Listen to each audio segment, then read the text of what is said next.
joining us. Oh boy. Seriously? Yeah. God damn it! You're ruining the shot. What the fuck? Okay. What's up, guys? This is Psycho Culture's Anarchy here with my buddy Senpai, touch me. And as we promised, this is our episode 1 Samurai Champloo review. Episode 1. That's right. This is one of the greatest animes ever made, bar none. It's made by the same studio that made another fantastic anime called Cowboy Bebop. Now, what is Samurai Champloo? Senpai?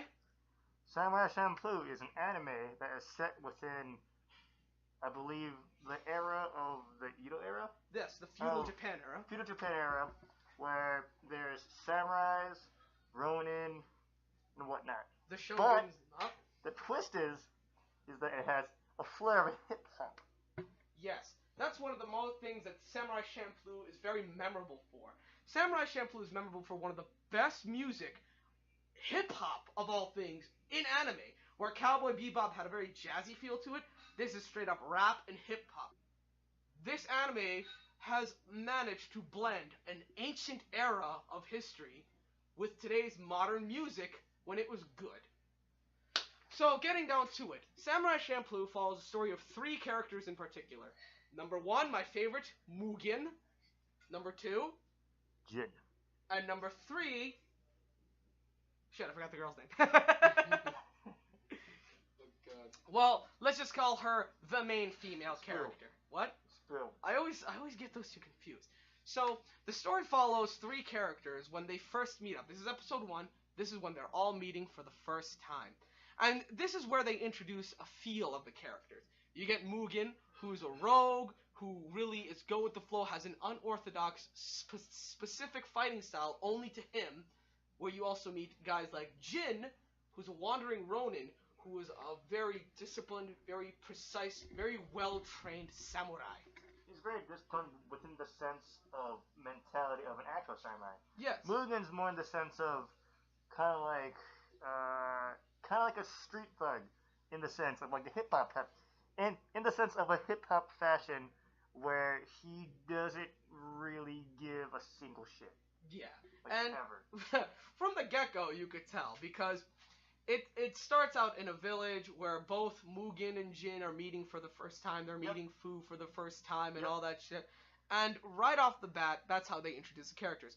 Fu is she's a bit of a klutz, a ditz, but she does manage to manipulate Jin and Mugen into helping her find a samurai who smells of sunflowers. And that's the premise of the plot, actually. So, yeah, that's the whole basis of it. To find the samurai that smells of sunflowers. And that is how the 3 of them meet. It's really simple. The animation is gorgeous, and it's very bloody. They do not hold back on the blood. You see them cut up those fuckers like no tomorrow. Like a watermelon. It's crazy. The action is really nicely, evenly paced in this episode, and I do like how the comedy of Mugen having a hallucination of Jin sitting in a bathtub naked while they're in a sweet house that's on fire.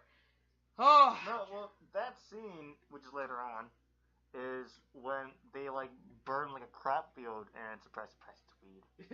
So it's like, oh god, what's going on? And they have all these hallucinations and shit. Yeah. Don't burn the ganja. Burn the ganja. Well, they burned an entire plantation full, so I mean... Savages. But that is the basis of it. This first episode is a great introduction. It leaves a lot to be desired in my personal opinion, but it's still great. The music is phenomenal, the animation is phenomenal, the characters are interesting, you learn a lot about them from the get-go, and this is the start of a very sadly, I think this is a short anime. It is just short, it's only 26 episodes. It is very short. You could binge watch it in 2 days if you really want to.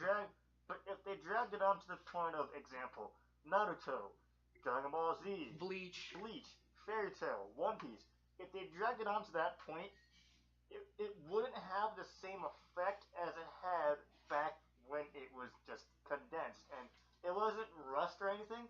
It was just, after you watch the entire series and just think back on it, it's a very good series.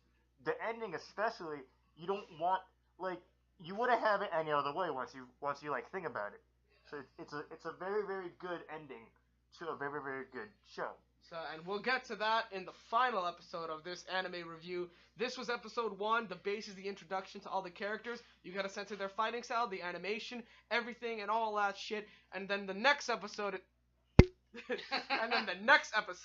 we'll be talking about their beginning journey as they find the Sunflower Knight or Samurai or whatever. This is Psycho Culture's Anarchy. And Senpai Touch Me, the professor of all anime. We'll be seeing you guys next time.